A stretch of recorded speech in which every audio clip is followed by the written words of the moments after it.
पादरी बजिंदर सिंह रेप मामले में दोषी करार, 1 अप्रैल को सुनाई जाएगी सजा। बड़ी खबर है, पादरी बजिंदर सिंह न्यायिक हिरासत में लिया गया। उन्होंने जो इंसाफ दिलाया हमें, बाकियों को बरी किया है, अकेला सिर्फ पास्टर बजिंदर को दोषी करार दिया है rape case. Bajinder Singh rape मामले में दोषी करार, 1 अप्रैल को सुनाई जाएगी सजा। बड़ी खबर है, पादरी बजिंदर सिंह न्यायिक हिरासत में लिया गया था उनके ऊपर। उन्होंने जो इंसाफ दिलाया,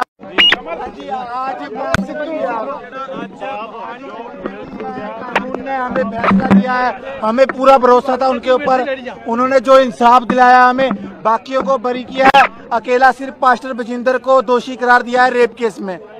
हाँ जी, बाकी उनको कन्विक्ट कर दिया। सजा आने वाले 2-3 दिन में सुना देंगे जी डेट। किस तरह की सजा की डिमांड रहेगी आपकी तरफ से? कम से कम 20 साल होनी चाहिए। बाकी जो भी हमें विश्वास है कोर्ट के ऊपर, वो जो करेगा हमें विश्वास है। अरेस्ट कर लिया जी, और पोस्को एक्ट भी ऐड हो गया कपूरथला वाली। समस्त को प्रभु जीशु ख्रीष्ट नाम पर बड़ा आंतरिक नमस्कार। ख्रीष्ट प्रिय भाई एवं भौणी मैंने, बजेंद्र सिंह मिनिस्ट्री रे कौन चली आपण मैंने हूँ तो जानी कि न जानी मुझे जाने ना, किंतु बहुत बड़ा मामला हवाक जाऊँगी।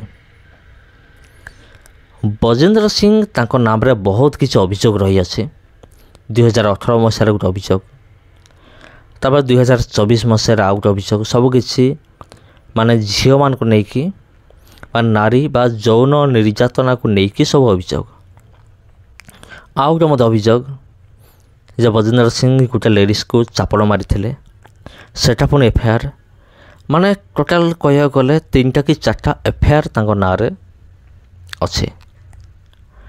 तबे केवल आज नुहे, बजेंद्र सिंह तांकर आहुरी पूर्व जीवन को जदि आम जा, से निजे कहते गोटे साक्षात्कार रे, जिते मु 8म श्रेणी पढ़ुली मु जन को मर्डर कर देइथिले, और जिते मु 10म श्रेणी पढ़ुली मु आउ जन को गोली मारी देइथिले। ठीक है, देखो एठी आमे जानिया पाउछु स्पष्ट भाव में बजेंद्र सिंह ताको अस्त्र चलाइया मध्य आसे। अनेक कहती जे बजेंद्र सिंह गोटे क्रिमिनाल, अनेक एमती भावती, अनेक हूँ तो कहींपारे जे तुम्हें जाओ तुम्हें बहुत खुशी अस बजेंद्र सिंह को मार दंड हो गला। 1 तारिख रे तो शुणेब, मार तार विचार सरी जाइए कोर्ट रे, केवल क्यों दंड ताकू दिज्व 1 तारिख रे घोषणा करदेव किए पुलिस सॉरी कोर्ट घोषणा करिबो क्यों दंड दिहब। तेणु मुझेपरी आपन कहूली जे अनेक होते से भावुवे जे मते खुशी अच्छी कि माने मु खुशी रे अच्छी कि बजेंद्र सिंह को दंड हम माने फांसी हो कि जहाँ भी हो, कि मु कही रखी प्रिय बंधुगण एथिरे मु बिल्कुल भी खुशी नुहे।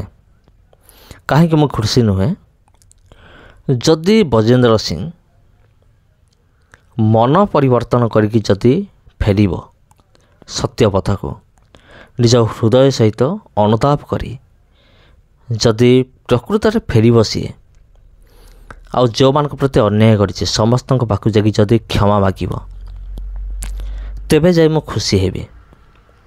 कारण आमनकर परमेश्वर से मत चाहती ना गोटे आत्मा विनष्ट हो जाऊ, बजेंद्र सिंह फांसी हो जाऊ मरी जाऊ, मारे बिना अनुताप करिकी एटा परमेश्वर चाहते ना। जदि परमेश्वर दुख करती गोटे आत्मा विनष्ट हो जाऊे, तभी आमे किपरि खुशी हो पारिबा जे बजेंद्र सिंह ताको दंड मिलला। हुए तो 1 तारिख रे माने जज जे विचारपति तांको फांसीर दंड मध्य शुणाई पारते, तबे कही होनी प्रिय बंधुगण माने क्यों दंड मिल। कारण आम एरिया मु जानी गोटे युवक पोक्सो एक्ट लागू होता, माने शिशु यौन शोषण। जने जदि शिशु यौन शोषण करे ता विरुद्ध जो दफा लगे प्रिय बंधुगण यहाँ बहुत खतरनाक मारात्मक। आ ये दफा जदि थरे लगिगला ତେବେ ସରିଗଲା କଥା। ତେବେ ଏମିତି ହେଲା ସେ ଯୁବକକୁ ଫାଶୀ ଦଣ୍ଡ ହୋଇଗଲା, ପୋକ୍ସୋ ଆକ୍ଟ ଲାଗିଗଲା। ଆଉ ସେଇ ଧାରା, ସେ ସମାନ ଧାରା ବଜିନ୍ଦର ସିଂ କେସ୍ରେ ମଧ୍ୟ ଲାଗିଛି, ପୋସ୍କୋ। ତେବେ ପ୍ରିୟ ବନ୍ଧୁଗଣ, କହି ହେଉନି ଜଜ୍ କେଉଁ ଦଣ୍ଡ ଦେବେ, କିନ୍ତୁ ବାଇଚାନ୍ସ ଧରାଯାଉ ଜଜ୍ ଆଦେଶ ଦେଇଦେଲେ ଯେ ବଜିନ୍ଦର ସିଂଙ୍କୁ ଫାଶୀ ହେବ। ତେବେ ପ୍ରିୟ ବନ୍ଧୁଗଣ, ଯଦି ବଜିନ୍ଦର ସିଂଙ୍କୁ ଫାଶୀ ଦଣ୍ଡ ଯଦି ଦିଆଗଲା, ଧର ବଜିନ୍ଦର ସିଂଙ୍କୁ ଫାଶୀ ହୋଇଗଲା, ଟିକେ ଚିନ୍ତା କରନ୍ତୁ ତାଙ୍କ ପରିବାରର କ'ଣ ହେବ। ତାଙ୍କ ସ୍ତ୍ରୀ ଅଛି, ତାଙ୍କର 3ଟା ପିଲା ଅଛନ୍ତି, ପୁରାପୁରି ଅନାଥ ହୋଇଯିବେ। ତେବେ ପ୍ରିୟ ବନ୍ଧୁଗଣ, ସେଥିପାଇଁ ପ୍ରାର୍ଥନା କରନ୍ତୁ ବଜିନ୍ଦର ସିଂ ମାନେ ବିନଷ୍ଟ ହୋଇଯାଉ ବୋଲି ଆମେ ବି ଚାହୁଁନୁ। ଆମେ ଚାହୁଁଛୁ ବଜିନ୍ଦର ସିଂ ସେ ମନ ପରିବର୍ତ୍ତନ କରି ଠିକ୍ ରାସ୍ତାକୁ ସେ ଫେରୁ। ତେବେ ବଜିନ୍ଦର ସିଂ ତାର ବିଚାର ସରିଛି, କୋର୍ଟରେ ସରିଛି, ବିଚାର ସରିଛି, ଆଉ ଦୋଷୀ ସାବ୍ୟସ୍ତ ମଧ୍ୟ ହୋଇସାରିଛି, କିନ୍ତୁ ଦଣ୍ଡ ବିଧାନ ବାକି ଅଛି। ଯେଉଁ ପୀଡ଼ିତା ଜଣକ କେସ୍ କରିଥିଲେ ବଜିନ୍ଦର ସିଂ ନାଁରେ 2018 ମସିହାରେ, ସେଇଟା ବର୍ତ୍ତମାନ ପ୍ରମାଣିତ ହେଲା ଯେ ହଁ, ବଜିନ୍ଦର ସିଂ ପ୍ରକୃତରେ ସେମିତି କିଛି କରିଥିଲେ, ଆଉ ଏଇଟା ପ୍ରମାଣିତ ହୋଇଗଲା। ବର୍ତ୍ତମାନ ପୀଡ଼ିତା କହୁଛନ୍ତି ଯେ ମୁଁ ଖୁସି ଅଟେ, କିନ୍ତୁ ଜଣେ ପ୍ରଭୁଙ୍କର ଦାସ ହିସାବରେ ଆମେମାନେ ଖୁସି ହୋଇପାରିବା ନାହିଁ। ଆମେ ସେ ପର୍ଯ୍ୟନ୍ତ ଖୁସି ହୋଇପାରିବା ନାହିଁ ଯେଉଁ ପର୍ଯ୍ୟନ୍ତ ବଜିନ୍ଦର ସିଂ ମନ ପରିବର୍ତ୍ତନ ନ କରିଛି। ତେଣୁ ପ୍ରଭୁ ମଧ୍ୟ ଚାହାନ୍ତି ଯେ ସମସ୍ତେ ମନ ପରିବର୍ତ୍ତନ କରନ୍ତୁ।